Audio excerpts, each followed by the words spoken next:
دنیا میں کسی بھی ملک کی ترقی کا سفر اگر آپ دیکھیں، چاہے وہ چائنا ہے، چاہے وہ انڈیا ہے، چاہے وہ ملیشیا ہے، چاہے وہ سنگاپور ہے، کوئی بھی ملک جس نے گزشتہ 4-5 دہائیوں میں ترقی کی ہے، ان کی ترقی میں اس ملک کے ڈائسپورا نے ایک بہت اہم کردار ادا کیا ہے۔ وہ ترقی یافتہ دنیا سے خیالات، انویسٹمنٹس اور نو ہاؤ لانے کا بہترین ذریعہ ثابت ہوئے ہیں، اور انہوں نے اپنی پوری زندگی کا تجربہ اور جو ان کی کمائی ہے اسے اپنے ہوم کنٹری کے ترقی کے لیے استعمال کیا ہے اور اس کا ایک کیٹلسٹ بنے۔ تو مینہٹن اسٹریٹجی گروپ جو کہ پاکستانی ڈائسپورا پہ مبنی ہے، یہ اب ملک کے اندر تعلیم اور صحت اور سوشل سیکٹرز کے لیے اپنا کردار ادا کر رہا ہے۔ یہ بہت خوش آئند بات ہے۔ خواتین و حضرات، پاکستان کی ابھی ہارورڈ بزنس اسکول کی ایک کیس سٹڈی سرکولیٹ ہوئی کہ نازک موڑ کب ختم ہوگا۔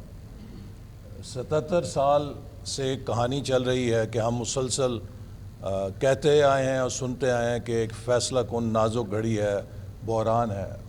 اب وقت آ گیا ہے کہ ہم اس تسلسل کو توڑ کے پاکستان کو ایک سٹیبل پاتھ وے پہ ڈالیں۔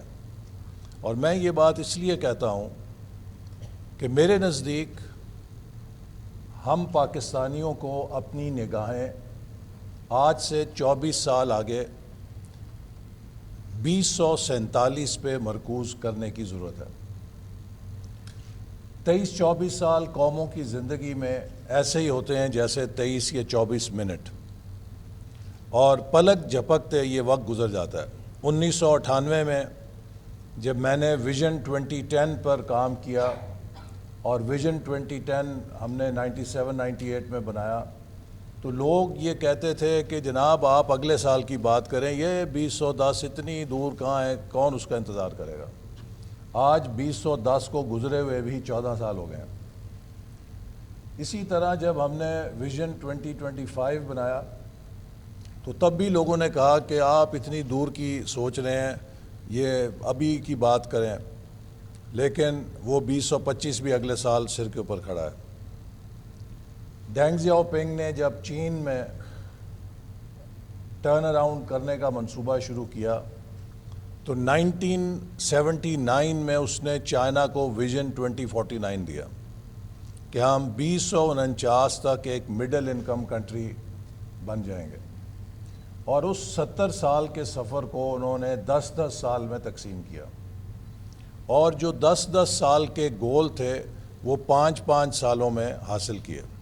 تو لہٰذا جو منزل انہوں نے 2049 کے لیے طے کی تھی وہ اس سے بہت پہلے وہاں پہنچ گئے۔ اسی طرح ڈاکٹر مہاتیر نے تقریباً 90s میں ویژن 2020 دیا، اور اس ویژن نے ملیشیا کی ٹرانسفارمیشن کی رہنمائی کی۔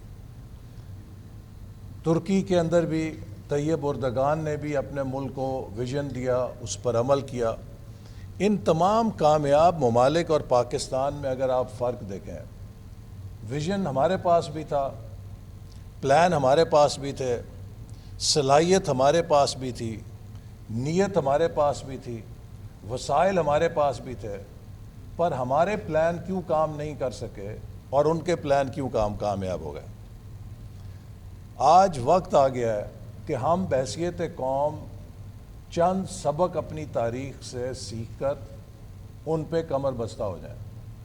اگر ہم نے یہ سبق نہ سیکھے تو پھر دنیا میں کوئی ہماری مدد نہیں کر سکے گا، اور اپنی تباہی کے ہم خود ذمہ دار ہوں گے۔ جس ملک نے ترقی کی ہے اس نے 4 چیزوں کو اپنے نظام کے اندر، اپنی ریاست کے اندر ایک ایکو سسٹم کے طور پہ اختیار کیا۔ وہ 4 چیزیں کیا ہیں؟ سب سے پہلے امن، پیس۔ امن کے بغیر کوئی ترقی نہیں ہوتی۔ لہٰذا ان ممالک میں آپ کو کانفلکٹس نظر نہیں آئیں گے۔ دوسری چیز سٹیبلٹی، ان تمام ممالک میں آپ کو پولیٹیکل سٹیبلٹی نظر آئے گی۔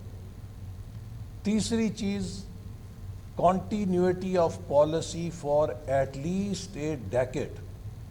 اس پولیٹیکل سٹیبلٹی کے نتیجے میں انہوں نے 10 سال کے حکومتوں کے دورانیے پیدا کیے، ان 10 سالوں میں وہ پالیسیاں برابر رہیں، چونکہ کوئی بھی پالیسی سوشل سیکٹر کی اکنامک ہو 10 سے 15 سال لیتی ہے وہ پھل دینے کے اندر۔ آپ کو میں جاپان سے شروع ہو جائیں، کوریا، ملیشیا، یہ سنگاپور، ویتنام، چائنا، بنگلہ دیش، انڈیا، ٹرکی، سب کے میں گنوا سکتا ہوں کہ کیسے وہاں پہ 10 سال کے حکومتوں کے دورانیوں نے 10 سال کے لیے پالیسیز کی کنٹینیوٹی کا پلیٹ فارم فراہم کیا، جس سے وہ پالیسیز نتیجہ خیز ہوئیں۔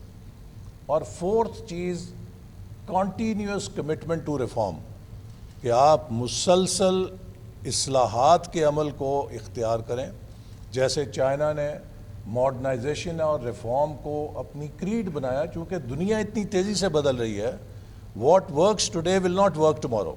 تو اگر آپ کنٹینیوس چینج کو اختیار نہیں کریں گے اور ریفارم نہیں کریں گے تو you will again be left behind. یہ وہ 4 صفتیں ہیں کہ جو ہر ملک نے اختیار کی، اور ہم نے جب بھی سفر اٹھان کی طرف کیا، ہم نے ان چیزوں کو ڈسرپٹ کیا، پولیٹیکل کرائسس پیدا کیا، اس انسٹیبلٹی سے پالیسیز کی ڈسکنٹینیوٹی ہوئی۔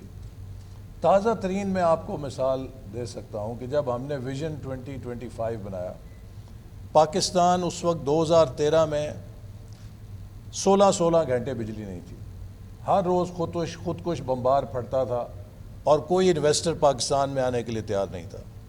نیوز ویک نے پاکستان کو most dangerous country in the world title page پہ چھاپ دیا تھا۔ اکانومی جمود کا شکار تھی۔